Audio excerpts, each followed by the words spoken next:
balasan berupa surganya di akhirat nanti, insyaallah. Dan tidak lupa kita selalu mengucapkan sholawat dan salam kepada Muhammad sallallahu alaihi wasallam, kepada keluarga beliau, kepada para sahabat beliau, kepada orang-orang sunnah beliau, semoga kita semua dimasukkan oleh Allah SWT, dilibatkan dalam dakwahnya dan mendapatkan syafaat darinya Nabi Muhammad sallallahu alaihi wasallam di yaumil akhir nanti. Amin amin ya rabbal alamin. Kalau tidak terdengar nanti mohon diingatkan ya. Baik, dokter. Oke, kita tenaga medis berkarir surga ya. Jadi semua makalah sudah dapat semua ya? Sampun ta, Dok. Oke. Buka makalahnya. Jadi kita tahu bahwa Allah SWT itu menyebutkan ada 2 penyakit ya. Penyakit yang mana ahlinya itu kemudian berusaha untuk menyembuhkan 2 penyakit itu ya. Kita tahu bahwa satu kitab yang sangat terkenal yang selalu diunggul-unggulkan di suatu kajian tentang kesehatan adalah kitabnya Ibnul Qayyim Al-Jauziyah ya. Di situ disebutkan dalam hati mereka, lalu dalam penyakit dan menarik dari dalam surat An-Nur ayat 24 bahwa bagi mereka ya itu ada rusyah ya. Bagi orang-orang yang akan berjihad di jalan Allah adalah orang-orang yang sakit di situ ya, di yang sampai mengancam jiwa ini perlu dibedakan. Dan yang tahu adalah mereka-mereka yang selalu berprofesi sebagai dokter ya, yang mereka mengetahui mana penyakit yang memang tidak punya efek terhadap jiwa dan mana yang memang penyakit yang mengancam jiwa ya. Di situ disyaratkan bahwa bolehnya berbuka bagi mereka yang sakit ya, sakit mah yang kronis ya, diabetes, ditundanya obat ya, berbuka bagi mereka yang berpergian ya, sampai kemudian mengganggu kesehatannya ya, begitu seterusnya. Oleh karena itu seorang dokter ini mempunyai keutamaan tertentu ya. Mereka tahu mah yang bagaimana yang boleh berpuasa, mah yang bagaimana yang tidak boleh berpuasa. Begitu juga dengan seorang diabetes. Seorang diabetes mana yang mereka boleh berpuasa dan diabetes yang bagaimana yang tetap wajib yang berpuasa. Oleh karena itu kita dimuliakan ya di dalam kitab-kitab fikih bahwa seorang yang tahu tentang hal yang seperti ini, maka mereka wajib memberitahukan kepada pasiennya ya, kepada keluarganya agar mereka menjaga diri dari kesehatannya ya. Oleh karena itu kita ini seorang dokter muslim nanti disebutkan di bawah bahwa wajib mereka tahu tentang hukum-hukum agama. Begitu juga kalau Anda yang mengaji rutin ya, mengaji tentang fikih, maka mereka juga harus menguasai tentang kajian-kajian tentang usul fikih ya. Itu sangat penting sekali ya. Karena tidak selalu seorang pasien itu sama kondisinya. Jadi kita ketika melihat pada saat mereka kontrol atau pada saat Anda menemukan oh ini kondisinya tidak memungkinkan, maka sesuatu kondisi yang menyebabkan madorot tidak boleh diteruskan, ya kan? Begitu. Kecuali jika mereka dengan adanya kondisi ini tidak membuat kondisinya menjadi lebih parah. Dalam satu kajian usul fikih dikatakan bahwa menghindarkan madorot lebih diutamakan dari mengambil manfaat. Jadi itu salah satu hal yang ditekankan bahwa seorang dokter ya dia harus menguasai paling tidak kaidah-kaidah yang besar tentang usul fikih. Oke. Yang berikutnya adalah kita tahu bahwa at-tib ya atau tabib ya disebutkan secara khusus dalam hadis Nabi dan itu menjadi keutamaan tersendiri ya. Disebutkan di situ bahwa Rasulullah SAW mengirim seorang tabib kepada Ubay ya pada saat itu Ubay sakit dan Rasulullah SAW mengirim seorang dokter ke sana untuk mengobati penyakitnya. Disebutkan dalam hadis Muslim nomor sekian dan riwayat Abu Daud. Ya. Yang kedua adalah diriwayatkan dari sabda, dokter mana saja yang mengobati maka dia bertanggung jawab. Nah, di satu sisi disanjung-sanjung, tapi di sisi lain kita juga harus mengetahui kapasitas kita di mana kita mampu untuk memberikan pelayanan kesehatan. Ya, bagi Anda yang sedang pendidikan di preklinik, ya toh, bagi Anda yang sedang pendidikan di koas, ya, Anda harus tahu, oh ada kompetensi di mana saya harus boleh memberikan pelayanan, di mana satu kondisi penyakit, kompetensi di mana tidak boleh saya memberikan pelayanan. Ya, oleh karena itu sekarang sudah jelas, ya, bagi Anda yang masih pembelajaran pada strata 1 atau dokter umum, maka Anda harus mengetahui ya kalau di bidang penyakit jantung, kegawatan jantung adalah satu kondisi di mana Anda harus bisa memberikan pengobatan, ya itu. Tapi kalau Anda mengobati penyakit yang lebih dari itu, maka Anda tidak diperkenankan. Ketika Anda memberikan pengobatan itu dan kemudian pasien yang malpraktek, maka Anda akan bertanggung jawab di situ. Atau dalam istilah hukum adalah malpraktek. Hadis ini diriwayatkan oleh Abu Daud, ya, An-Nasa'i, Ibnu Majah dan Hasankan oleh Syekh Albani. Kemudian hadis yang ketiga adalah satu hal penting bahwa seorang dokter meskipun dia diizinkan untuk memberikan pengobatan, kaidahnya adalah bahwa dia tidak boleh menggunakan satu campuran obat-obat yang memang dilarang dalam syariat. Ya, nanti belajar dan mungkin Yusuf ada kajian tentang yang kita tidak boleh memberikan pengobatan yang dilarang oleh syariat. Di sini diriwayatkan oleh Abu Daud, Nasai dan oleh Syalbani. Ya.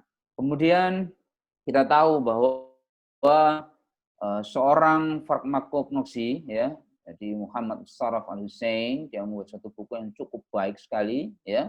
Itu jadi dia menjelaskan berdasarkan hadis 3 hadis di atas bahwa pengobatan pribadi pada penyakit yang kompleks dilarang oleh Nabi, ya, yang akan berpotensi untuk mengancam jiwa seorang pasien. Tapi jika memang seorang dokter ini melihat bahwa ini penyakitnya penyakit ringan dan insya Allah dengan keilmuan yang Anda miliki itu mampu Anda tangani dengan baik, maka silahkan Anda tangani. Dan yang paling penting adalah banyak dari pasien kita ini membeli obat sendiri, ya. Kadang mereka tidak tahu bahwa dengan obat itu maka mereka akan menjadi lebih berat penyakitnya. Ya, oleh karena itu Anda harus memberikan penjelasan bahwa obat A, B, dan C bisa dibelikan di apotek dan obat D dan E tidak boleh dibelikan sendiri kecuali dengan resep dokter. Ya, jadi ini yang harus kita perhatikan. Nah, yang keempat, hadis yang paling penting bahwa Allah tidak akan menurunkan satu penyakit melainkan juga menurunkan obatnya juga. Hadis ini diriwayatkan dalam Sahih Bukhari, riwayat Abu Daud dan Ibnu Majah. Ini jelas bahwa kita tahu hampir seluruh penyakit insya Allah ada obatnya, kecuali satu, yaitu kematian. Ya, jadi ketika ada pengobatan yang mengklaim bahwa dia bisa mengobati kematian, maka dipastikan bahwa dia telah berkata dusta. Nah, ya. Oleh karena itu, ketika kita sudah meyakini bahwa Allah telah menurunkan penyakit dan juga menurunkan untuk mengetahui, misal obat diabetes, ya, ini kira-kira Obatnya apa ya? Ya, kalau misal orang dengan hiperglikemi, koma hiperglikemi, obatnya apa? Kalau orang dengan chest pain, ya, angina, kemudian STEMI, nah ini obatnya apa?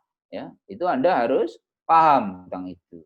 Ya, dok, bagaimana dengan herba? Nah ini nanti kita akan belajar lebih masalah itu. Jadi kita tidak belajar tentang masa itu. Yang jelas yang harus Anda perhatikan adalah bahwa apa yang Anda pelajari sekarang ini adalah Allah telah menjelaskan pengobatannya melalui lisan para ahli, ya, melalui lisan profesor, tulisan-tulisan para expert yang telah Anda baca, ya toh, yang telah Anda pelajari dan Anda praktikkan di klinik, ya. Kemudian yang berikutnya adalah maka kita harus tahu bahwa ketika kita sudah yakin bahwa Rasulullah SAW menjelaskan bahwa ada penyembuh di situ pada setiap penyakit kecuali kematian, maka Anda harus tahu bahwa tidak semua pengobatan itu berasal dari kimia. Ada beberapa obat-obat yang memang berasal dari alam. Satu grup obat asli Indonesia itu ternyata memang alhamdulillah ya mereka yang diberikan karunia Allah untuk menguasai pengobatan herbal, beberapa memang alhamdulillah sembuh dengan izin Allah, ya.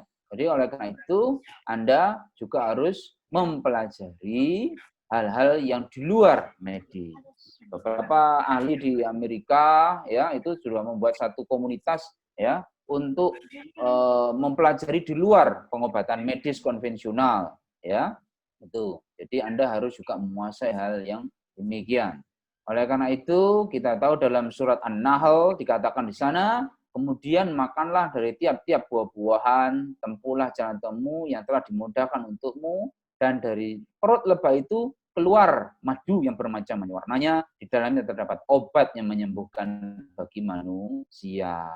Ya, jadi ini salah satu contoh bukti bahwa di luar pengobatan medis kimiawi ada beberapa obat yang memang telah Allah siapkan ya bagi mereka yang paham ya tentang bagaimana cara pengobatan dengan menggunakan alam. Ya, oleh karena itu kita harus yakin ya yang jelas dikuasai atau dijelaskan oleh Nabi adalah satu adalah madu, yang kedua adalah habatus sauda. Itu adalah sudah jelas yang telah distatementkan oleh dalil-dalil agama.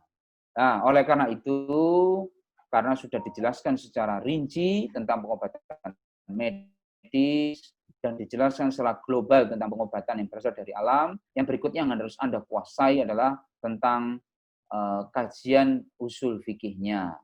Ya, jadi kita tahu bahwa hukum-hukum agama itu telah menjaga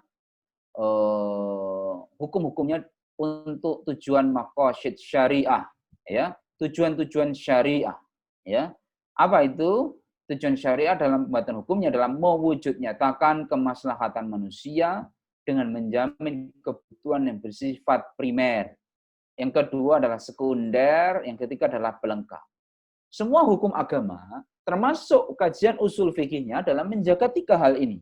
Insya Allah ini akan dijelaskan secara detail oleh Ustaz Yusuf, dan saya tidak akan membahas tentang hal itu. Tapi yang jelas adalah satu tujuan syariah adalah yaitu menjaga agama dan jiwa, akal, kehormatan dan harta. Jiwa, ya ini secara khusus akan kita bahas, ya bahwa memang kajian kedokteran semua terpusat dalam menjaga jiwa dari manusia. Begitu juga dengan hukum-hukum agama. Ketika satu syariat agama itu kemudian mengganggu jiwa seseorang, maka dia akan berubah ya dari hukum asal menjadi hukum darurat. Ya, seperti itu.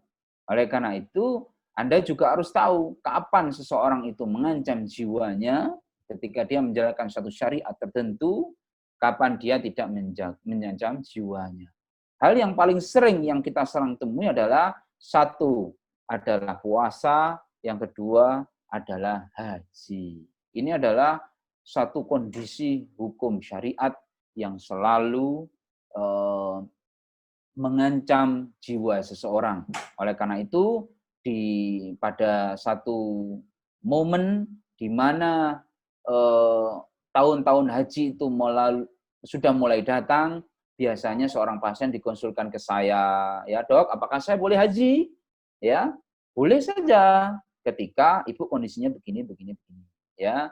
Dok, apakah saya boleh puasa? Oh, silahkan saja, ya, ketika kondisinya ibu dalam kondisi sehat, ya. Ketika ibu kondisinya begini, mungkin sebaiknya tidak berpuasa. Dari sinilah seorang dokter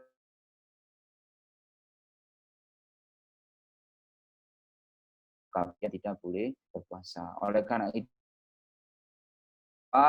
ya, pelajarilah ilmu ini karena ilmu ini sangat penting sekali, ya. Kadang-kadang seorang ulama, ya, seorang ustadz sekalipun tidak tahu hal yang seperti ini. Pada saat ini suatu wabah yang menyerang negeri kita ini, ya qadarallahu ma syaa fa'ala, mereka tidak tahu, ya, para ulama, para asatidz, ya syekh sekalipun mereka tidak tahu tentang hal yang seperti ini. Oleh karena itu, ketika mereka mengetahui tentang begitu hebatnya dari wabah ini terhadap jiwa manusia, maka begitu banyak fatwa yang dikeluarkan oleh mereka para masyayikh rahimahullah, ya, para asatidz hafidahullah, yang mana kemudian mereka menganjurkan kepada para umat Islam di seluruh dunia, ya, untuk menjauhkan diri mereka dari masjid-masjid. Masya Allah, ya, cukup sedih, ya, bagi kita kita jauh dari masjid, ya. Oleh karena itu ini adalah suatu saat yang cukup menyedihkan bagi kita semua sekalian, ya. Oleh karena itu kita manfaatkan, ya, saat ini untuk menimba ilmu agama, ya. Kuatkan jiwa kita dengan ibadah kepada Allah Subhanahu wa taala. Kuatkanlah akidah kita kepada Allah Subhanahu wa taala. Adalah semua ujian dari Allah Subhanahu wa taala. Oleh karena itu, ya ikhwah wa akhwat, ya, pelajarilah din ini sebagaimana mestinya, ya, manfaatkan ibadah semaksimal mungkin selama wabah ini menyerang negara kita, sehingga dengan adanya wabah keimanan kita bertambah, ya, pahala kita bertambah, kualitas keimanan kita naik, ya, keimanan dan takwaan kita naik. Matikan dalam keadaan muslim. Amin ya rabbal alamin. Ya, beberapa kaidah lain adalah satunya adalah apa? Al-masyaqqatu tajlibus taysir. Sebab kesulitan akan menjadi sebab datangnya kemudahan. Ini adalah satu kaidah yang cukup besar. Kedengaran, ya? Kedengaran? Kedengaran. Oke. Ya. Jadi kaidah yang cukup besar yang semua muslim wajib mengetahui hukum ini, ya, kaidah-kaidah ini. Ahmad Sabit, ya, seorang ustadz yang ada di ada di Gresik, ya, ini beliau sangat ahli dalam kaidah usul fikih, menjelaskan bahwa di antara sebab-sebab keringan di antaranya adalah safar, sakit, terpaksa, lupa, bodoh, sulit menghindari, dan kekurangan. Oleh karena itu, Anda kalau ketika mengikuti kajian usul fikih oleh Ustaz Yusuf, sebaiknya mengikuti dengan baik. Dan begitu Anda akan mendapat itu. Dan terakhir, dalam sesi yang pertama adalah dengan seorang dokter diharapkan mampu menguasai bidang keprofesiannya, sehingga mampu memberikan kesembuhan atas izin Allah Subhanahu wa taala, mengetahui hukum-hukum agama yang terkait dengannya, sehingga si sakit atau pasien yang Anda hadapi masih mampu melaksanakan ibadah sesuai dengan tuntunan syariat. Kondisi ini akan terkumpul berbagai keutamaan dan faedah hala bagi seorang dokter. Itu, ya.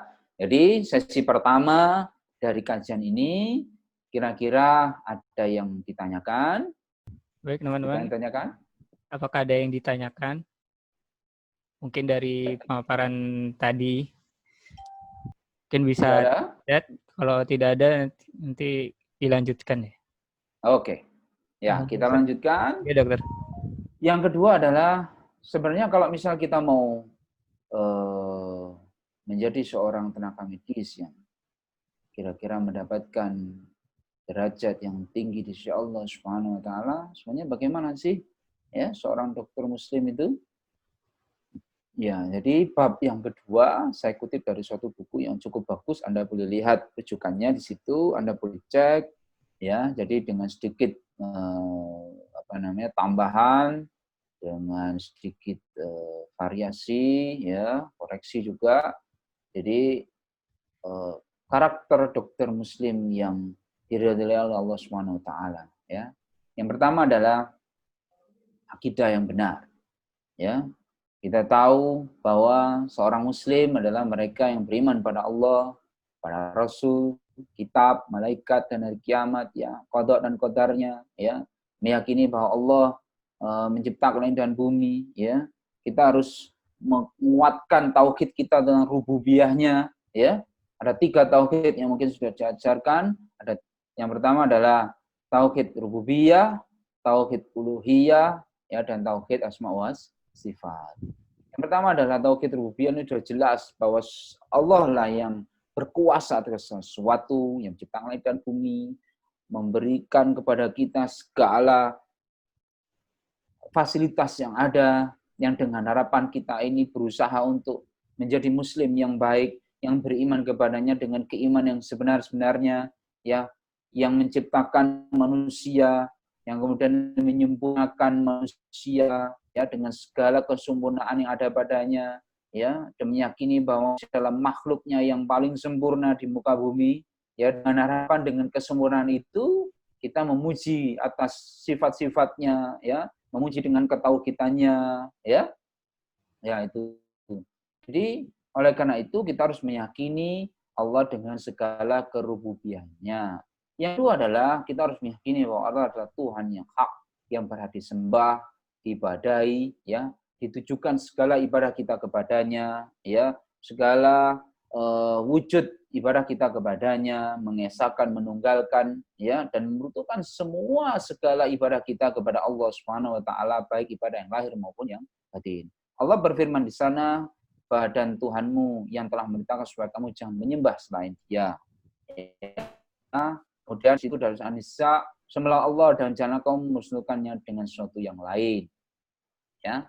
Dan sekali lagi bahwa semua ini ya umat manusia itu tidaklah kita diciptakan kecuali untuk menyembah kepadanya. Ya, oleh karena itu seorang dokter muslim harus mampu meyakinkan dirinya, pasien, keluarga agar mereka ketika mereka menghadapi sakitnya, mereka yang pertama harus memohon kepada Allah Subhanahu wa taala atas kesembuhan penyakitnya, bersabar atas takdirnya, memohon dengan nama-nama dan sifat-sifatnya yang sempurna, memohon dengan wasilah-wasilah amal soleh agar segera diangkat sakitnya. Ya, oleh karena itu Anda harus paham ya bagaimana memohon doa yang sesuai sunnah ya. Memohon jangan sampai mereka kemudian menjadi wasilah-wasilah pakai ayam. Ya ini tidak boleh ya.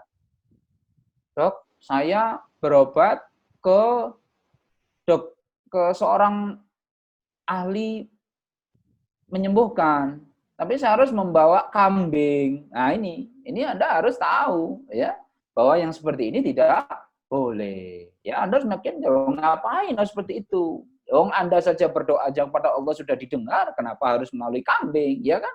Begitu ya.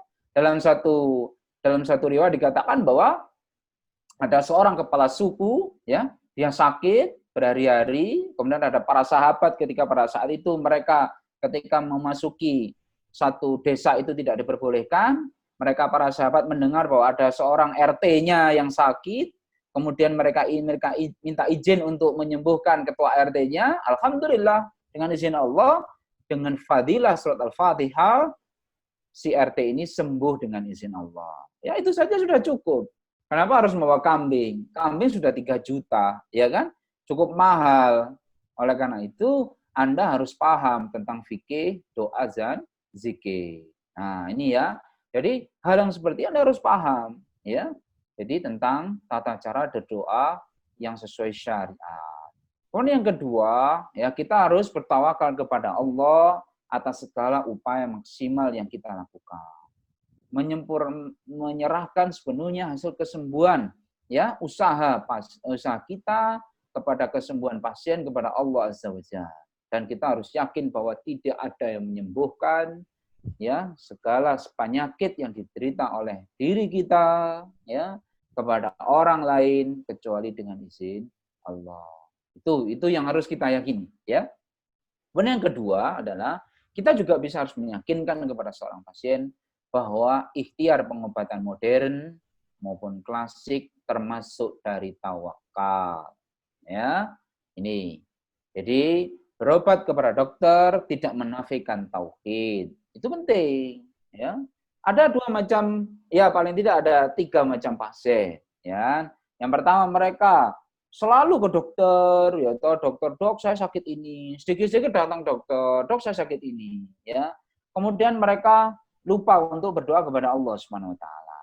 Ya, itu. Yang kedua ada pasien yang mereka hanya menyandarkan kepada doanya mereka kepada Allah Subhanahu Wa Taala. Tidak berikhtiar secara maksimal datang kepada dokter. Ya. Yang ketiga, seorang pasien yang mampu menyeimbangkan antara ikhtiar lahir dan ikhtiar batinnya. Ya, ini yang terbaik. Ya, jenis pasien yang terbaik. Nah, karena itu nanti ketika Anda ketika dalam masa pendidikan di koas, ya, itu lihat pasien mana yang Anda hadapi, ya, jenis pasien mana yang saya rawat, itu Anda harus tahu, ya. Gitu. Jangan-jangan pasiennya ya ngesai jampi-jampi, ya. Jangan-jangan pasiennya selain berobat ada jimatnya. Nah, ini Anda harus tahu, ya. Kadang kita tahu bahwa pasiennya tidak jelas, ya toh. Pasiennya ini datang dengan keluhan yang nggak jelas.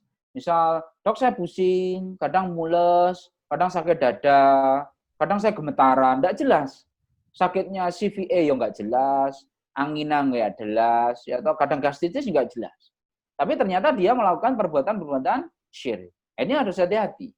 Ya, kadang jin yang menggoda seorang pasien ini akhirnya memberikan gejala yang tidak mengarah kepada satu organ. Itu yang harus Anda pelajari sebagai seorang muslim. Ya. Dalam satu buku dikatakan untuk membedakan seseorang ini sakit fisiknya dengan sakit jiwanya adalah melihat. Kalau kita insya Allah lebih mampu karena kita tahu bahwa ada organ gaster itu di sekitar epigastrik. Ya toh? Nah, organ jantung di sekitar dada sebelah kiri. Kita akan tahu, oh ini mengarahnya ke chest pain. Chest pain-nya adalah chest pain jantung, misal gitu. Ya toh? Nah, untuk yang nyeri di epigastrik, ini jelas gastritis. Ya toh? Tapi kalau dia di tengah, di epigastrik, kadang-kadang di costovertebral, atau kadang-kadang ya harus tanyakan. Nah, ibu ini sebenarnya ada konflik enggak? Mikir seseorang enggak? Mungkin anaknya yang sedang jauh, ya. Kadang-kadang dia mungkin melakukan suatu perbuatan yang mengganggu jin. Yang disebutkan Syekh Wahid bin Abdul Salam Bali, itu dia secara tidak sengaja kan air panas ke di situ. Nah, ini Anda harus paham. Lebih jeli melihat penyakitnya seorang pasien. Nah, itu Anda harus tahu, ya.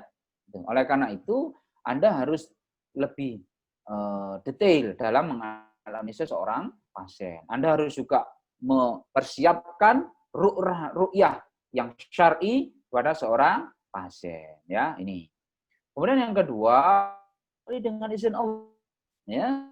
Dalam riwayat Muslim bahwa tidak ada penyakit menular secara sendirian tanpa izin Allah. Tidak ada mayat yang bergentayangan. Nah, ini kalau misal Anda sedang koas di mana? Rumah sakit jiwa, ya. Ya, itu. Siapa yang sudah melalui stase rumah sakit jiwa? Nah, itu ya. Jebres ya. Masih ada di situ. Nah, rumah sakit jiwa Jebres itu Anda harus meyakinkan bahwa tidak ada mayat yang bergentayangan, genderuwo, tidak pengaruh dari suatu peristiwa tertentu terhadap peristiwa yang lain. Itu namanya tatoyur. Ada dia yakini bahwa itu adalah pengaruh buruk atau jangan-jangan ini corona masuk ke sini, misal ada burung gagak di situ, ini Anda harus Ibu tidak usah cemas, ya toh. Kadang datang ke Anda, dok, iya dok, saya kemarin melihat memang ada bunyi di atas rumah saya takut itu corona masuk. Wah ini, ya toh, Ibu keluarnya apa? Pusing, gemetaran, ya toh. Nah ini Anda harus meyakinkan pada seorang pasien bahwa yang seperti itu tidak ada, ya, itu tidak ada. Ibu harus tahu seperti dengan izin Allah.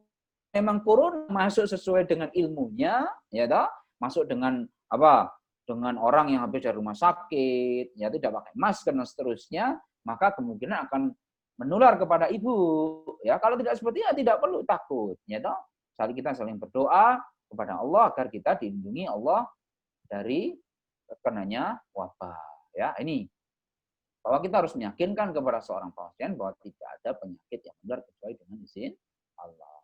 Kemudian dalam di Sahih Bukhari dikatakan bahwa tidak ada adwa, keyakinan adanya penularan penyakit. Nah ini kalau membahas satu hadis ini cukup panjang ya, tapi saya tidak berpanjang-panjang di situ. Bahwa pada intinya adalah kita harus yakin bahwa semua atas izin Allah, ya seperti itu, ya bahwa kita tidak terlalu panik, tidak terlalu takut, tapi kita harus waspada akan ada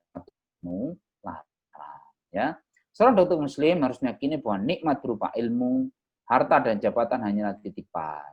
Ya, ingat bagi Anda yang masih sekolah, mungkin belum menghadapi fitnah daripada harta dan jabatan. Tapi Anda sudah diberikan nikmat ilmu, ya. Bagi Anda yang masih sekolah, karena Anda sudah terjun menjadi seorang profesi dokter, ya, maka nikmat ilmu ini akan dicabut. Ya, nikmat ilmu akan dicabut dari Anda.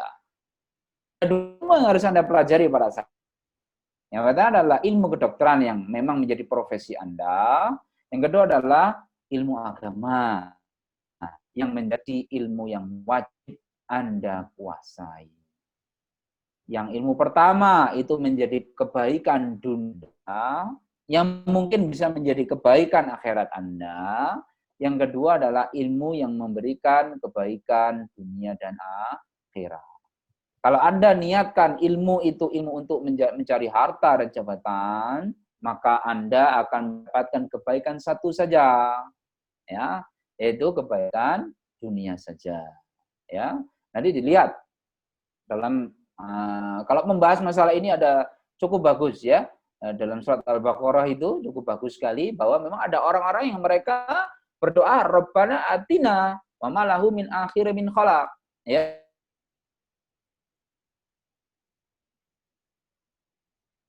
Fitunya hasanah wa fil akhirati hasanah wa qina adzabannar.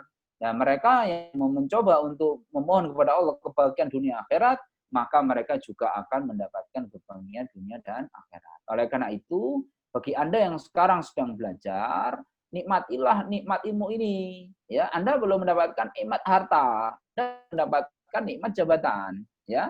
Tapi Anda belum mendapatkan nikmat ilmu sekarang. Ilmu agama, Anda boleh kajian semaksimal mungkin sampai malam. Ya toh? Anda boleh pelajari ilmu kedokteran sampai muntah. Ya toh?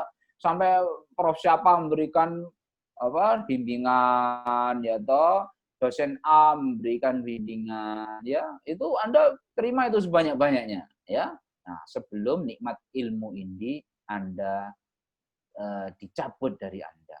Nah, tapi itu semua pasti akan diminta pertanggungjawaban oleh Allah Subhanahu wa taala, ya. Oke.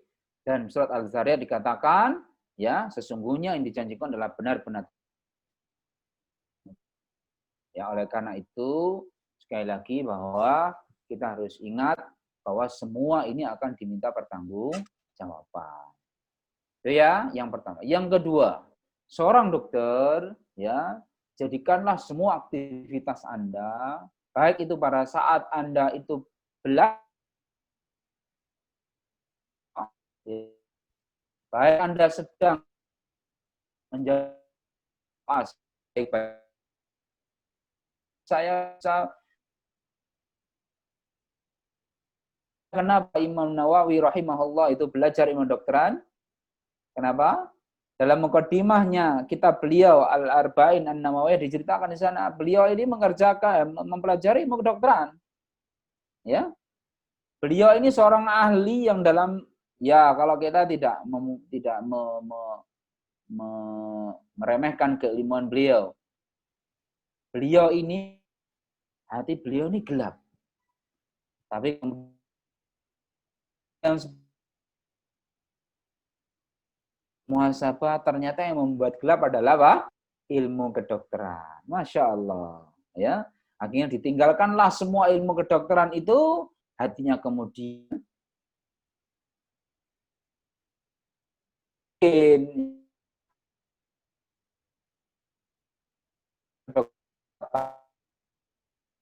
apa namanya ada satu ibu saja kan tidak mungkin yang seperti itu ya toh. Nah, Anda bisa nanti ya toh disuruh mondok malah ya toh itu ya. Nah, itu ikhlaskanlah ilmu Anda untuk Allah. Ketika Anda mengikhlaskan diri ya toh, Anda mengikhlaskan diri untuk terjun ke dalam dunia kedokteran untuk berkhidmat diri Anda untuk Allah dan Rasul-Nya ya, maka akan dibukakan untuk Anda. Ya toh? Jadi dikatakan dalam surat Muhammad dikatakan ya ayyuhalladzina amanu in tansurullaha yansurkum wasabbit aqdamakum. Itu umum ya. Ketika Anda berusaha untuk menolong agama Allah, maka Anda akan dibantu, Anda akan dikuatkan kedudukan Anda di muka bumi. Ya, itu jangan Anda lupakan itu. Ya, niatkanlah semua aktivitas Anda untuk Allah Subhanahu wa taala. Ya toh? Niatkanlah semua jerih payah Anda, niatkanlah imbalan yang Anda terima untuk berjuang di jalan Allah Subhanahu wa taala untuk kebaikan dunia Islam, ya seperti itu. Dalam hadis Bukhari ya, sesungguhnya setiap amalan itu dihitung terhadap niatnya. Barang siapa yang hijrahnya ini, siapa yang keluar Solo di sini ya.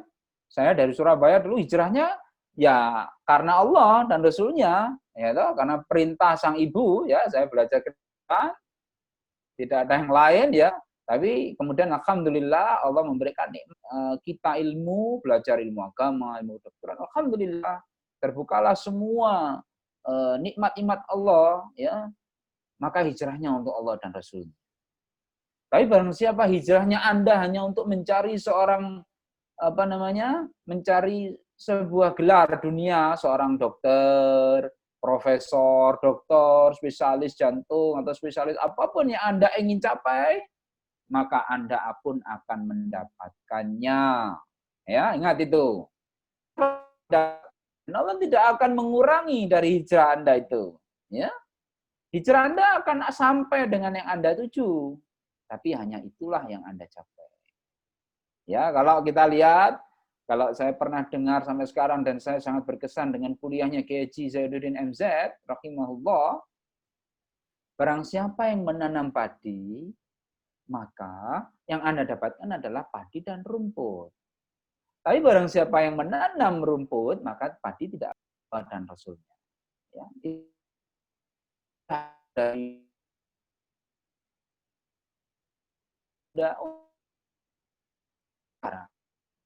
Dulu aduh ke kuliah sekarang niatan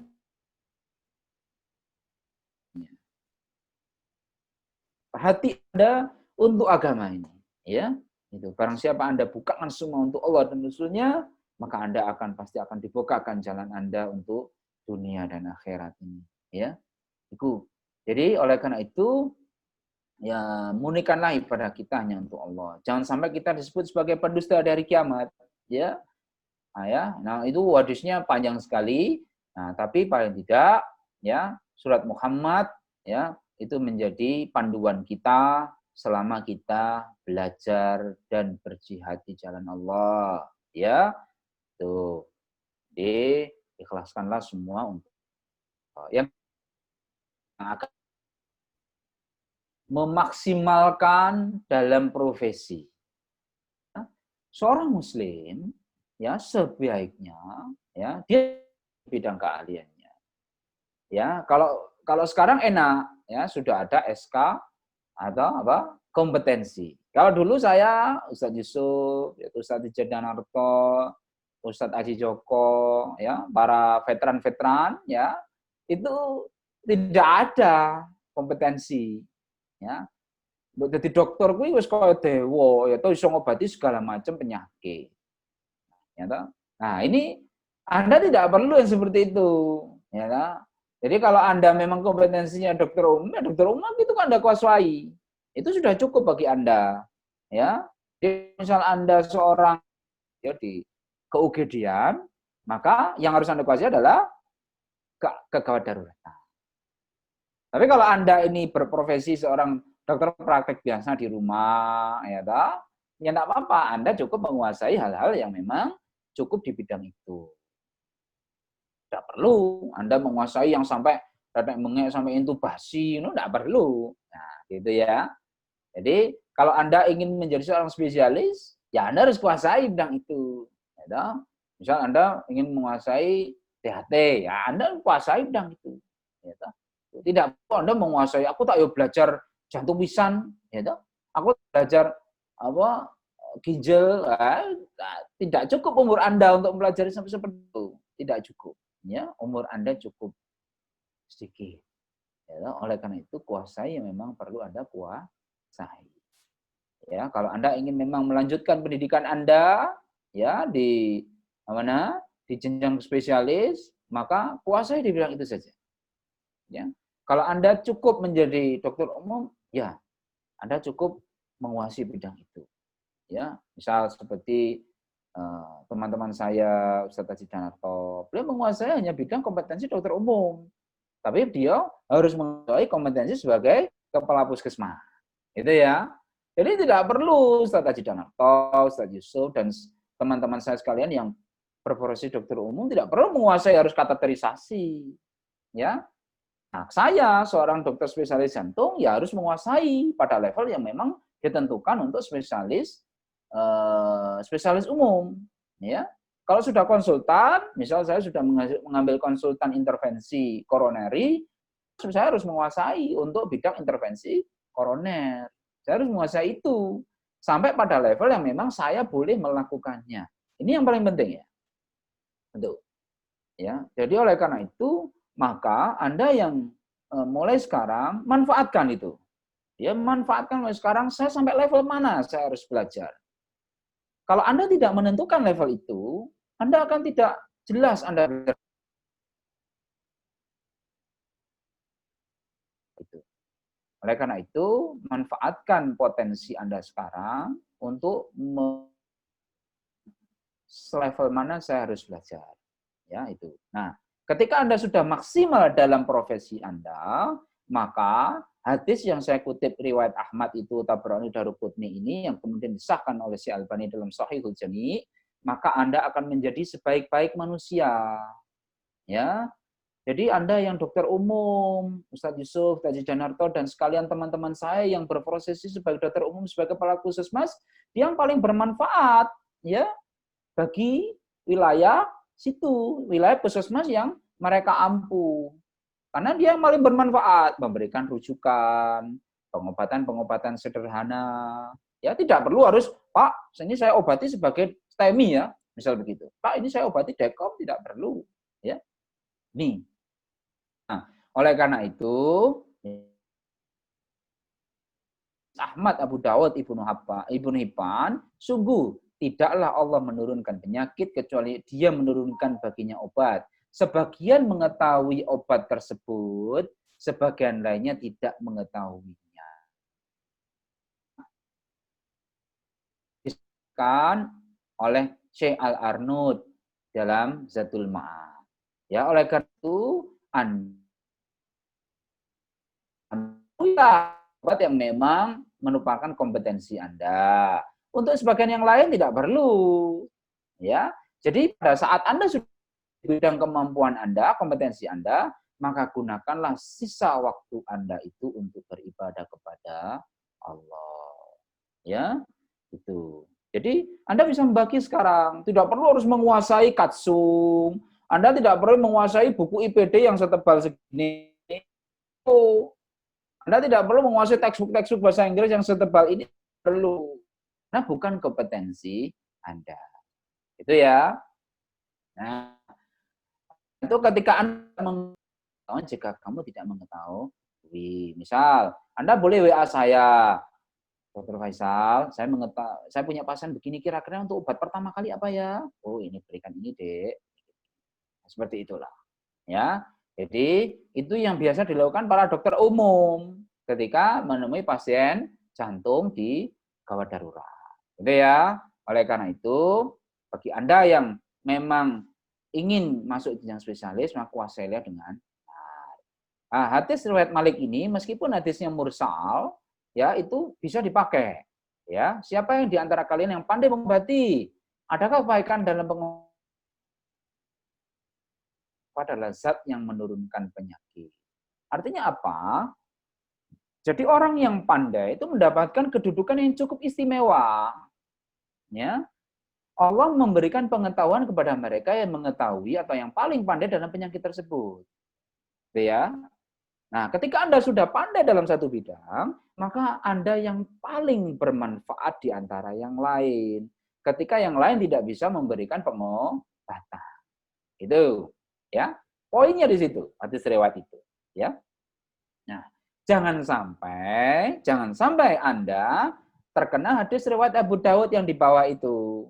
Dokter mana saja yang mengobati satu kaum, yang dia memaksakan diri mengobati, kemudian dia memberikan madarat kepada seorang pasien, maka dia bertanggung jawab.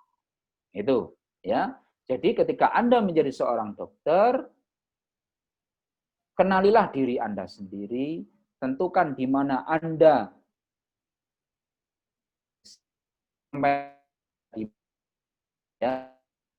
Anda menginjakkan kaki Anda. Tidak perlu Anda harus Anda untuk mempelajari yang lebih dari itu. Ya, tapi kalau Anda berniat menjadi seorang spesialis, tafadhol, silahkan. Tapi kalau Anda masuk lagi menjadi jenjang konsultan, Masya Allah. Ya, barakallahu fikum. Ya, itu akan menjadi kok dicoret-coret ya. Ini siapa tangannya itu? Ya, dicoret-coret ya makalahnya ya. Itu. Ya, jadi ini alhamdulillah bagi Anda yang dikaruniai pengetahuan, kepintaran, sebagian dari kita memang ambil jenjang spesialis ya. Semakin tinggi keilmuan profesinya, maka semakin kompleks permasalahan yang dihadapi. Ya, semakin kompleks pun permasalahan fikih. Ya. Kalau Anda menjadi yang perempuan ya, yang akhwat, yang nanti menjadi dokter spesialis kandungan kebidanan, diminta aborsi, hati-hati. Semakin kompleks kasusnya, maka semakin kompleks hukumnya. Itu ya. Itu. Jadi Anda harus hati-hati dalam memberikan terapi. Maka seorang dokter muslim harus bisa, bahkan wajib memutuskan apakah tindakan itu sejalan dengan syariat Islam atau tidak. Jangan sampai kepentingan duniawi jadi prioritas. Ya, itu. Untuk menjustifikasi tindakan yang melanggar syariat Islam. Ini yang paling penting. Jangan sampai Anda mencari-cari alasan untuk membenarkan tindakan Anda. Ya. Banyak dokter yang kemudian, oh ini harus menakut-nakuti pasiennya.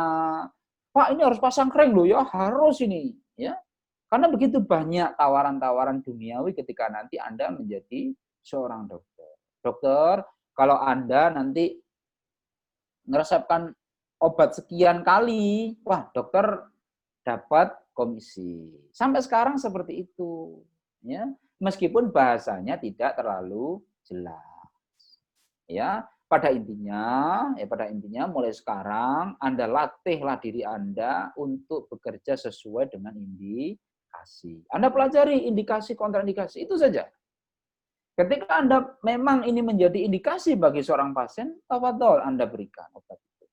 Tapi kalau tidak, hati-hati. Yang paling susah adalah godaannya ketika ada satu obat yang memang itu paten dan ada obat yang memang obat itu generik.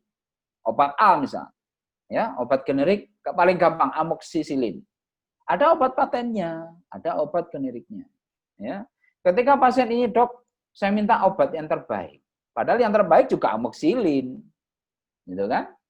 Tapi ketika ya yang terbaik. Ini terbaik padahal juga amoxicillin. Nah, Anda tidak jujur kepada pasien. Ya. Itu yang menjadi nanti godaannya ketika Anda menjadi seorang dokter. Bu, obatnya sama saja. Tapi kalau boleh obat paten saja kalau mau ingin yang terbaik.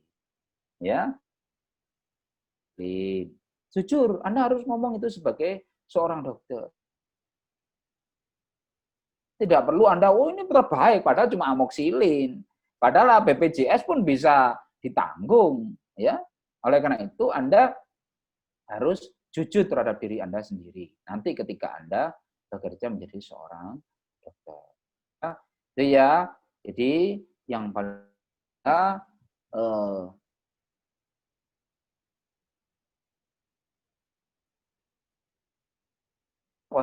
wastaghfir li dzambi walil mu'mini wal mu'minat wallahu ya'lamu mutaqallabakum wa maswaakum. Ya.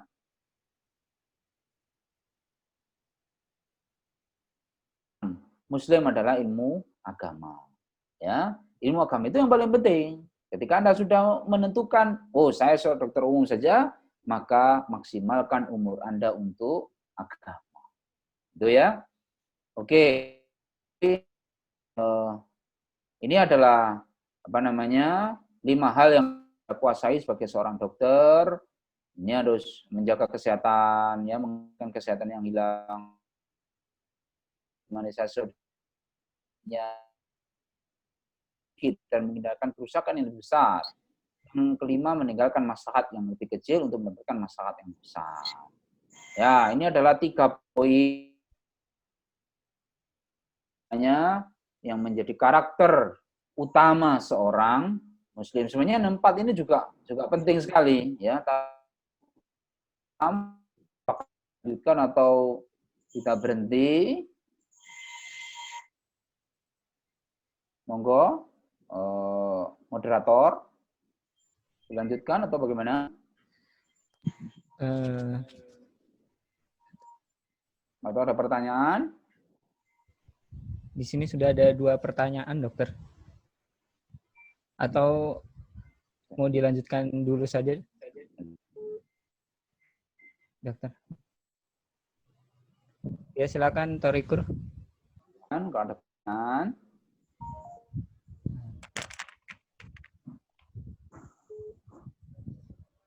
Ya, silakan, Torikur. Torikur. Ustaz, saya tarik bertanya.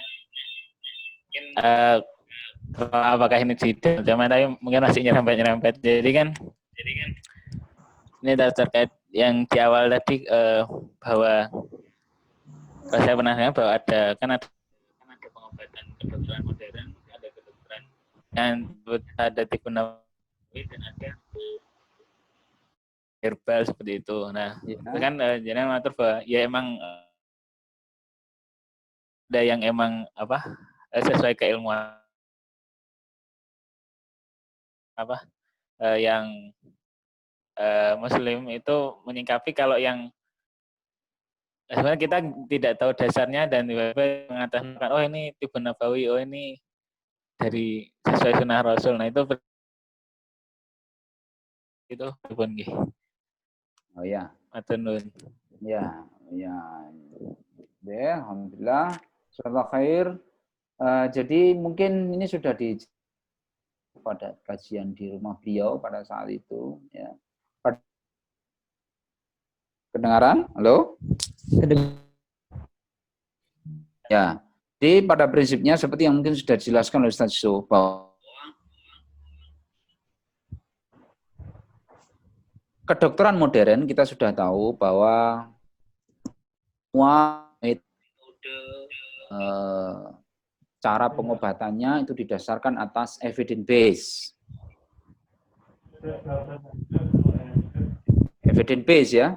Jadi semua harus ada bukti ya.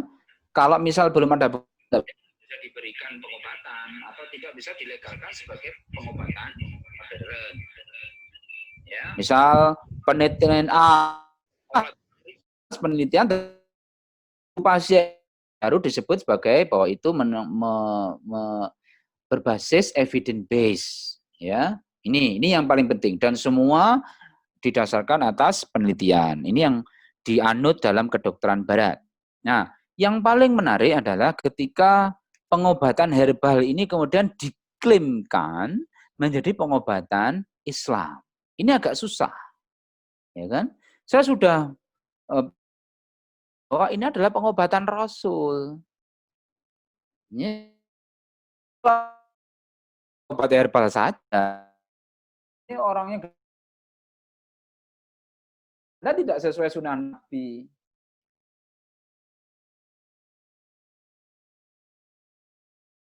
Anda harus menyisikannya itu sunnah terkait ibadah atau sunnah terkait duniawi. Masa Anda tidak mengikuti Nabi, gitu loh. Ya, Nabi tidak menyukai biawak, ya toh. Nabi menyukai dada. Bahasa kita itu nek ayam itu ada dada, ada sayap, ada paha, ya toh.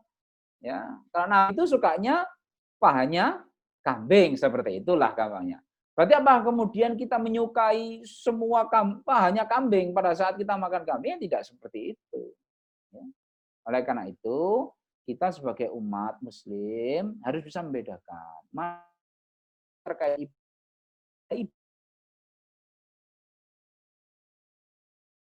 sunnah Nabi yang terkait manusiawi beliau, tidak ada nilai pahala di situ. Ya. Itu ya. Jadi Anda harus bedakan, ya. Kalau misal kita meninggalkan, Dok, enggak masalah. Nah, masalah tidak bernilai dosa, juga tidak bernilai pahala di situ. Itu yang kita pelajari dalam kitab usul fikih. Nah, terkait masalah pengobatan juga sama. Dalam hal pengobatan, dan menurut keilmuan Anda, itu malah menimbulkan madhorah. Hati-hati ketika Anda menganjurkannya. Itu ya. Misal, apa namanya, seperti yang saya katakan,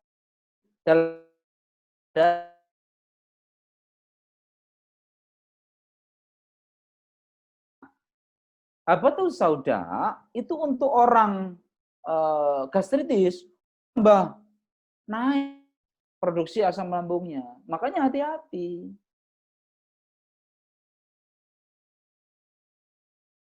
Nah, begitu juga dengan madu.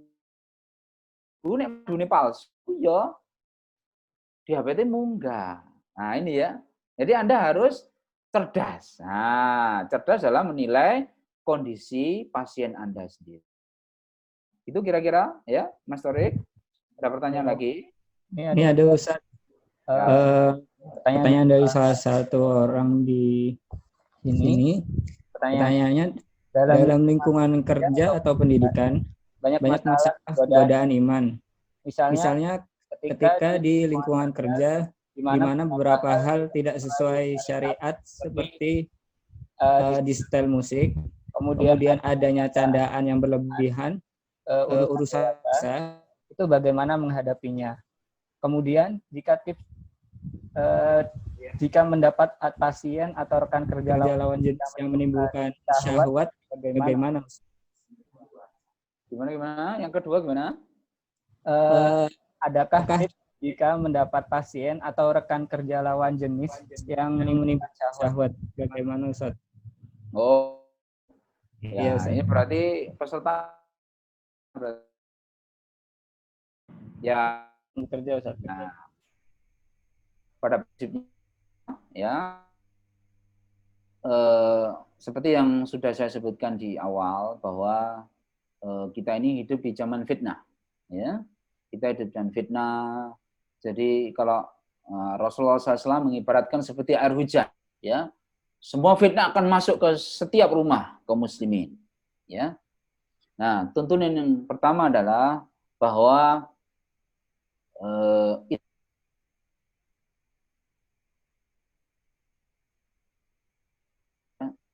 pertama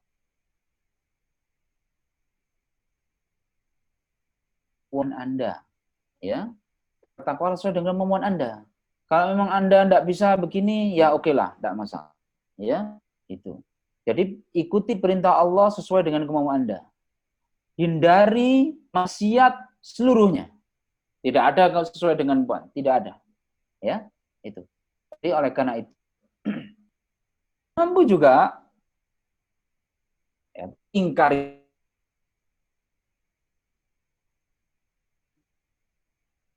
Dan itu pasti akan mendapatkan tantangan. Tidak mau merubah, ya rubahlah topik pembicaraannya. Nah, gak iso ngubar nih kalau Satpol PP, ya kalah topik bahaya itu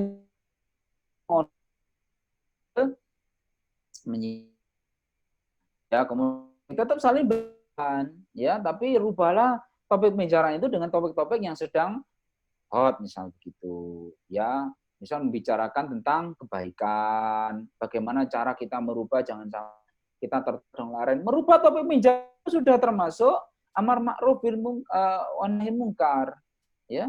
Jadi tidak harus Anda membubarkan pembicaraan, tidak harus, ya. Kalau mampu kan, ya. Atau kalau enggak ya membuat kegiatan yang lebih manfaat. Nah, untuk pergaulan kita tahu bahwa ya seperti ini. Ada seorang ikhwan tanya ke saya bahwa ya saya kira dia salah satu yang alumni juga sekarang, ya, bahwa ketika mohon saya dinasihati waktu itu, ya,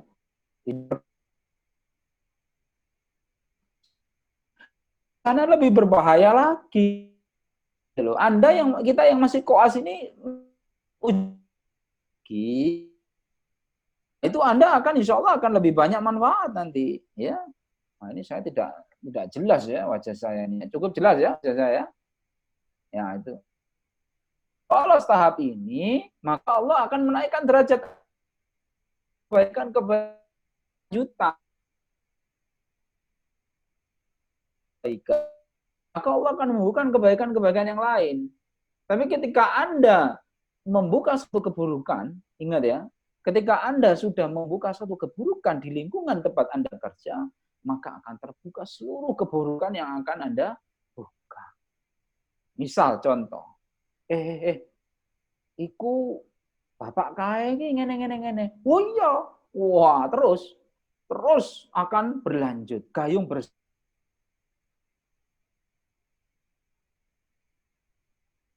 Bukan lain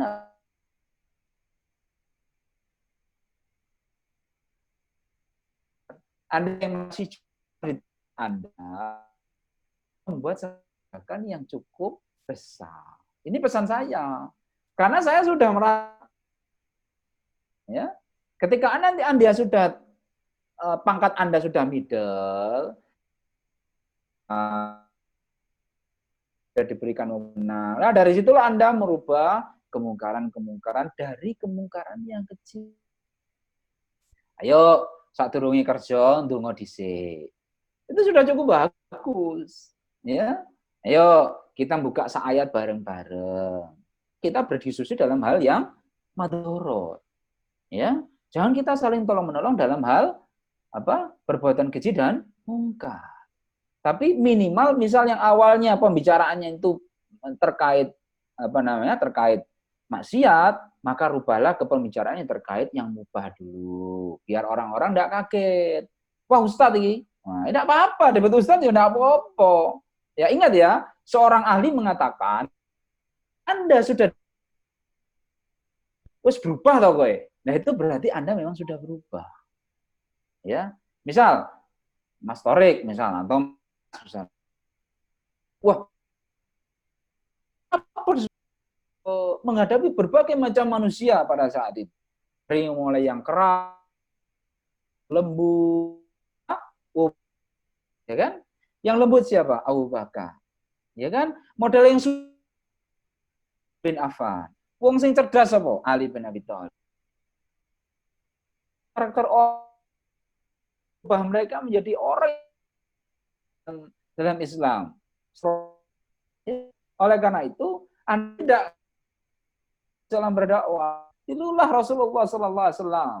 Ya, ketika Anda menemukan orang yang cerdas, orang yang ber-IQ tinggi, gunakanlah cara pendekatan di mana Rasulullah SAW mendekati Ali bin Abi Thalib.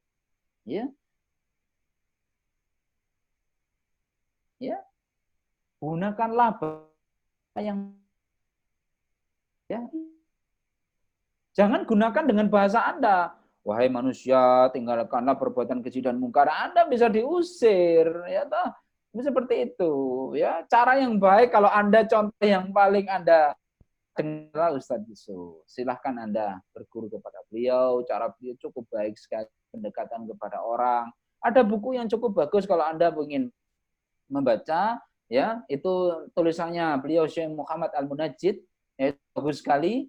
Ada untuk memikat hati seseorang, bukan untuk memikat hati seorang akhwat, ya. Ingat, ya. Jadi 99 kiat di situ. Ya, itu. Dan ada buku bagus sekali, saya tidak tahu apakah masih diterbitkan atau tidak, dari Ustadz Farid Kazim Anus, ya. Itu Seni Bergaul. Ya, itu bagus sekali buku beliau. Ya, itu ada 2 buku yang menurut Anda, menurut saya insya Allah punya manfaat yang banyak. Yang pertama adalah gunakan semua momen yang untuk berdakwah. Jangan diusir dulu, ya. Kedua, setelah spot dengan melihat,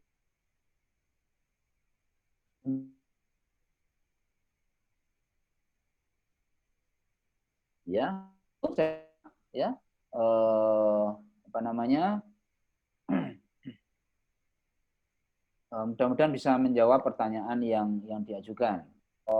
Ya, merenungi semua ciptaan-ciptaannya, ya. Kita tahu Anda seorang klinisi, kan? Banyak pasien yang sudah Anda sembuhkan melalui tangan Anda. Ada berapa yang tidak Anda sembuhkan?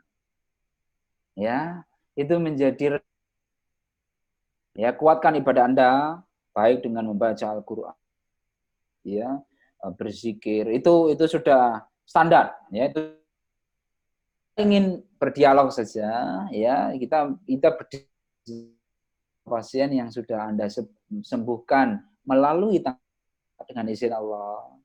Berapa pasien yang tidak bisa Anda sembuhkan? Dok, saya masih pusing. Dok, keluhannya masih ada perut saya. Itu berarti Allah mengingatkan Anda akan keterbatasan Anda.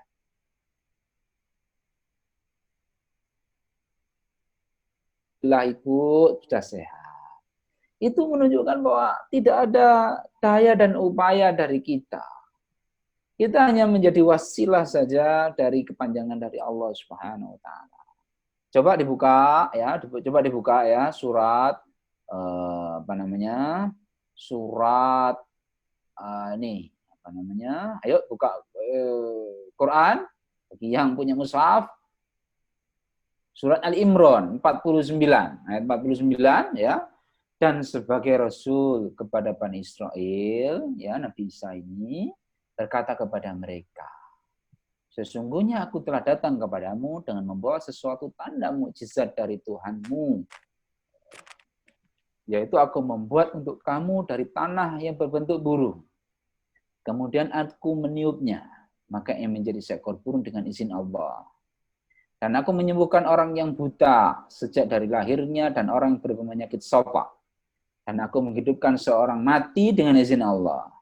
Dan aku kabarkan kepadamu apa yang kamu makan dan apa yang kamu simpan di rumahmu. Sesungguhnya pada yang demikian adalah satu tanda kebenaran Rasulku bagimu jika kamu sungguh-sungguh beriman. Apakah kita sungguh-sungguh beriman? Ya, itu datang pertanyaan itu Anda tanyakan kepada diri Anda sendiri, ya, apa kita menjadi orang yang beriman dengan sungguh-sungguh atau tidak. Makanya sekali lagi dikatakan di situ kalimat yang terakhir, sesungguhnya pada demikian adalah satu tanda bagimu bahwa memang ada yang dia tidak bisa mengobatinya, seorang pasien. Tapi alhamdulillah dengan izin Allah, seorang pasien sembuh dengan wasilah dari saya, ya. Itu. Kadang kalau saya ya, itu yang paling gampang adalah, dok gimana dok jantung saya? Insya Allah tidak ada masalah itu. Insya Allah. Dengan begitu, ya ingat ya, ada beberapa doa yang kita dianjurkan oleh Rasul, ya, ketika kita menghadapi seorang pasien. Apa itu? La ba'sa tahurun, insya Allah. Ya, la ba'sa tahur, insya Allah. Jadi tidak ada masalah, wahai pasien, ya ibu, bapak, insya Allah akan sembuh. Artinya apa? Kita mengingatkan dengan lisan kita, meyakini dalam hati kita, insya Allah tidak ada masalah. Dengan izin, jika Allah mengendaki tidak ada masalah. Ya. Ketika kita sedang merawat, ya, ibu jangan lupa berdoa, nggih. Ya, jangan berdoa agar ibu bisa segera sembuh. Ya, jangan lupa diminum obatnya. Nah, yang pertama harus ngomong, ya, jangan lupa berdoa. Itu, ya. Nah, kalau misal kita sedang melayani pasien, kemudian sembuh, ya kita ucapkan alhamdulillah. Oh, alhamdulillah ibu kalau begitu, obatnya diteruskan. Tuh, ya. Tuh, dok gimana? Apakah jantung saya sudah bagus? Insya Allah, tidak ada masalah. Insya Allah tidak ada masalah. Ya, jangan lupa berdoa sambil minum obatnya. Gitu ya, kira-kira. Jadi insya Allah yang pertama, standarnya adalah dekatkan diri kita kepada Allah. Ya, tunjukkan bahwa kita memang tidak ada kemampuan, ya, kita tidak ada kekuatan kecuali dari izin Allah, ya. Jangan lupa selalu berzikir, ya. Begitu banyak zikir. Saya kira Ustaz Yusuf sudah mengajarkan itu, ya. La haula wala quwata illa billah. Itu sudah cukup membuat bahwa diri kita ini memang lemah, ya. Itu. Yang kedua adalah, ya, jangan lupa salat tahajud. Itu menunjukkan bahwa kita memang ingin dekat kepadanya, ya. Kemudian yang keempat adalah jangan lupa, ya, seorang muslim itu ketika Anda itu mendekatkan diri kepada Allah, itu posisi Anda akan seperti Nabi Isa. Posisi Anda seperti akan Nabi Isa, ya. Anda harus ketika Anda sudah dekat, maka lisan Anda juga akan seperti ini, seperti ayat 49. Tapi ketika Anda itu jauh dari Allah, maka kata-kata dengan izin Allah akan hilang dalam benak Anda. Ya, seperti itu. Ya. Yang keempat adalah kalau misal kebetulan itu Anda tidak bisa atau Anda kebetulan Anda tidak bisa menyembuhkan pasien Anda, nah ini menunjukkan bahwa Anda memang lemah. Ya, Anda butuh apa? Pertolongan dari Allah. Itu saja. Ya. Gitu. Ya kalau misalkan dok, bagaimana? Kalau misal pasiennya tidak sembuh, ya mungkin satu, Anda tidak mengetahui apa ilmu yang diberikan oleh Allah. Di riwayat sebelumnya kan sudah jelas, ya kan? Ada sebagian obat itu ditunjukkan oleh Allah, ada sebagian obat itu yang Allah tidak berikan kepada yang lain. Ya berarti ilmu pengobatan itu anugerah dari Allah. Yang kelima, jauhi maksiat. Gitu ya. Pengalaman seorang ikhwan adalah ketika seseorang itu mendekat kepada Allah, maka pengobatannya akan lebih baik.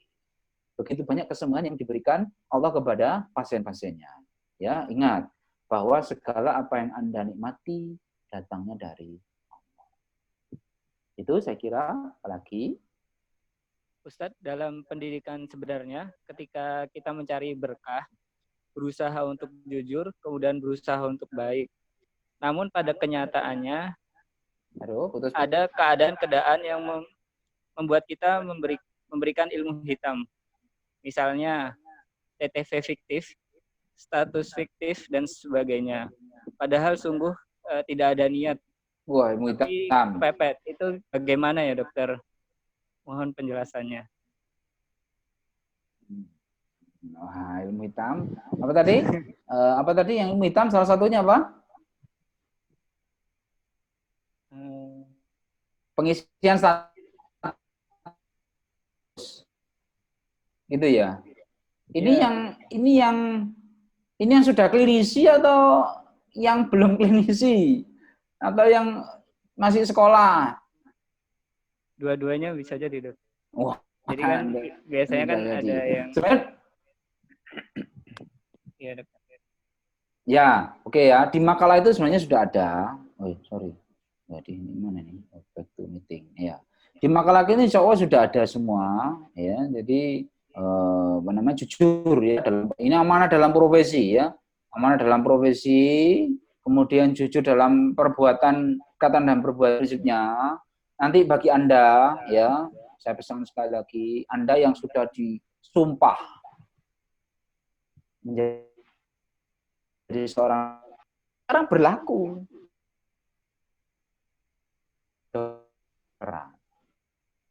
Anda kerjakan dan kerjakan yang Anda tulis.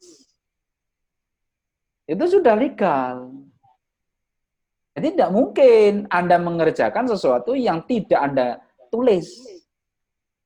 Ya toh? Begitu juga sebaliknya, Anda menulis apa yang tidak Anda kerjakan.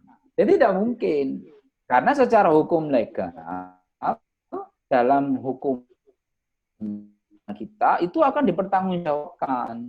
Iya, Pak. Jadi meski di sekolah pun, kalau saya, ini dosen gue ora apa-apa. Ya salah, maaf dok. Tuh, ini tulisannya kok melebar, padahal tulisanmu gak melebar. Nah, misal gitu.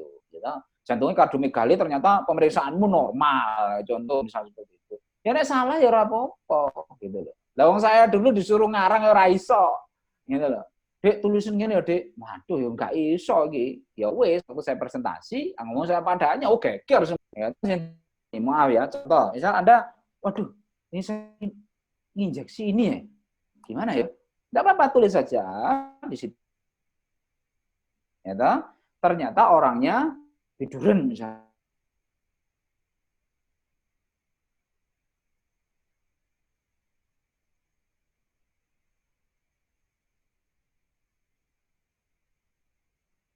Ketika Anda menjadi seorang dokter, Anda harus menguasai kekuatan. Saya dulu, waktu ketika tidak ada gadget, saya membawa, ya, saya buka. Ketika saya jaga, saya buka. Saya belajar kekuatan. Ketika saya injeksi ini, kalau dia kemungkinan ini jadi apa ya? Oh, dia jadi sesek misalnya gitu. Oke, saya kasih obat. Gitu, ya. Itu seterusnya.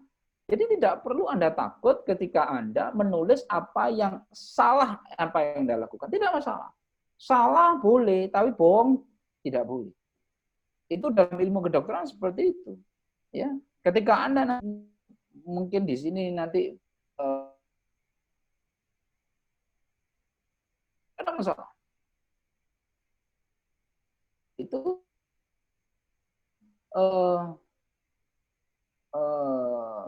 peraturan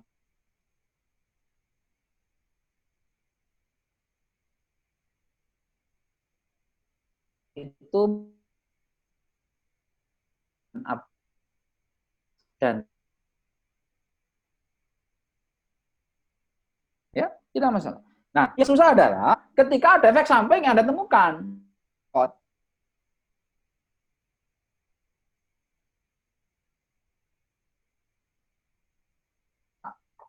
Ini ternyata setelah saya injeksi keluar ini tulis saja, segitu. Ya, saya pernah dapat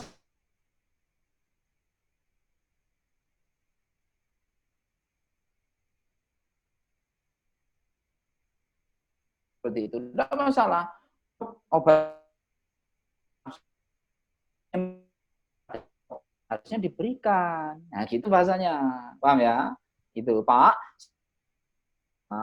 Harusnya Bapak dikasih obat ini. Ternyata Bapak tidak tahan. Nah, begitu. Jangan kemudian, ya itu bukan saya yang berikan. Nah, itu tidak boleh. Nah, Anda harus jujur kepada pasien. Dan Allah akan melihat perbuatan Anda. Ketika Anda jujur, maka Allah akan menilai Anda. Dan semua manusia akan menilai Anda, apa yang Anda lakukan. Tidak perlu ada, bohong. Tidak perlu. Ya, tidak ada masalah. Ya, begitu kira-kira ya. Jadi kalau memang ada salah, mohon maaf Pak, saya salah. Ya dan tapi memang ini harusnya diberikan obatnya. Tuh, tapi dok saya obat dokter nggak enak. Ya sudah, oh maaf Pak ini. Ya udah saya ganti saja. Bohong. Dan tidak perlu harus menyalahkan orang lain. Itu penting. Itu kode etik, wah boleh menyalahkan orang lain. Ya itu prinsip. Itu kira-kira ada pertanyaan lagi? Baik, dokter. Mungkin dari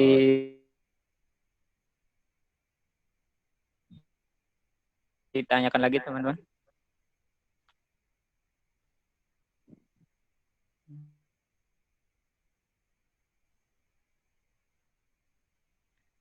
Oke, sepertinya sudah cukup dokter.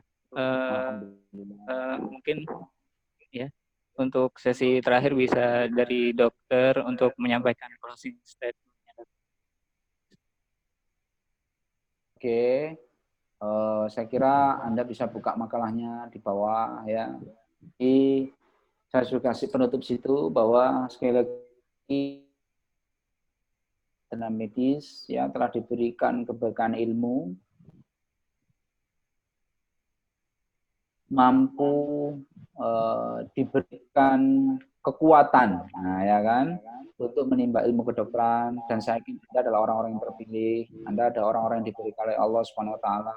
Anda mampu menyelesaikan pendidikan selama 5 tahun di preklinik, kemudian atau 4 tahun ya, kemudian 2 tahun lagi untuk menimba ilmu di klinik ya. Itu insya Allah semua atas keberkahan dari Allah Subhanahu Wa Taala dan kekuatan dari Allah Subhanahu Wa Taala. Kemudian yang kedua, Anda telah diberikan keberkahan ilmu.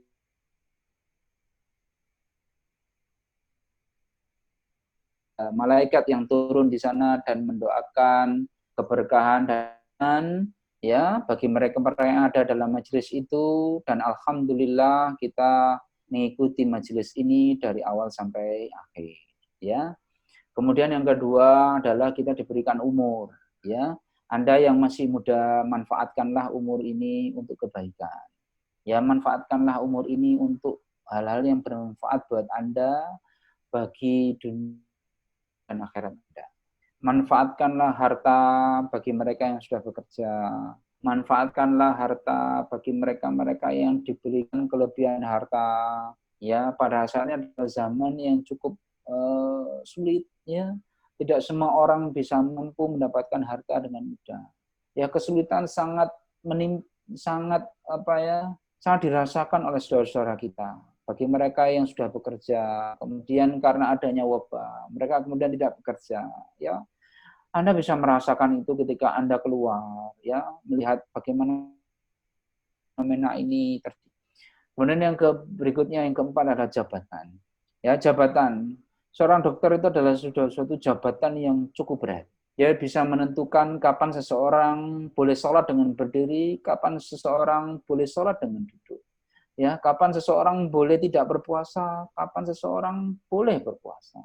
Kapan seseorang boleh berbuka, belum waktunya, kapan boleh tidak. Ya, kapan boleh seseorang itu bisa berhaji, dan kapan seseorang tidak boleh berangkat untuk berhaji. Dan ini mendapatkan suatu beban yang sangat berat dari para alim ulama kepada kita. Karena mereka menggantungkan keputusan itu kepada kita. Ya, oleh karena itu, manfaatkanlah jabatan itu dengan sebaik-baiknya. Jangan terlalu menakut-nakuti pasien. Jangan terlalu meningkatkan besar harapan mereka untuk ketergantungan mereka kepada Anda. Tingkatkanlah keimanan mereka, motivasi mereka untuk selalu meningkatkan ibadah mereka kepada Allah Subhanahu Wa Taala. Ya toh, berikan penjelasan tentang yang benar kepada mereka agar mereka selalu memohon kesembuhan mereka kepada Allah Subhanahu Wa Taala. Ya, janganlah Anda bangga dengan keberhasilan Anda, lihatlah kelemahan Anda, bukan keberhasilan Anda. Ya, itu semua dalam rangka memberikan kemanfaatan kepada umat manusia dengan niat ikhlas kepada Allah Subhanahu Wa Taala dengan segala daya upaya yang Anda miliki sampai sekarang. bagi Anda yang mampu bisa memberikan ilmu berupa penularan, ya berikan ilmunya saja kepada para masyarakat, ya bagi yang masih kuliah, ya bagi mereka sudah kasih obat-obatan sederhana bagi orang-orang yang sekitar Anda. Mas dokter muda, tolong saya dikasih obat ini, anak saya batuk pilek. Monggo silahkan diberikan pengobatan sesuai dengan kemampuan yang Anda miliki pada saat itu. Dan pada saat itulah kemudian semua tindak tanduk Anda diminta pertanggungjawaban atas nama Allah pada saat bersumpah, ya. Dan mudah-mudahan kita semua diampuni, ya, oleh Allah Subhanahu wa taala dengan segala ketidaksempurnaan kita, sikap kita, dan pelayanan kita selama berpendidikan dan berprofesi sebagai dokter. Amin amin ya rabbal alamin. Itu saja yang bisa saya sampaikan. Mudah-mudahan bermanfaat. Kalau misal ada keberkahan, kemanfaatan, semuanya datangnya dari Allah Subhanahu wa taala.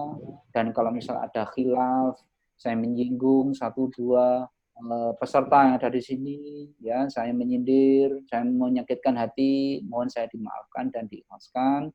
Sekian, wabillahi taufiq wal hidayah. Subhanakallah bihamdika, asyhadu an la ilaha illa anta, astaghfiruka. Assalamualaikum warahmatullahi wabarakatuh. Waalaikumsalam warahmatullahi wabarakatuh.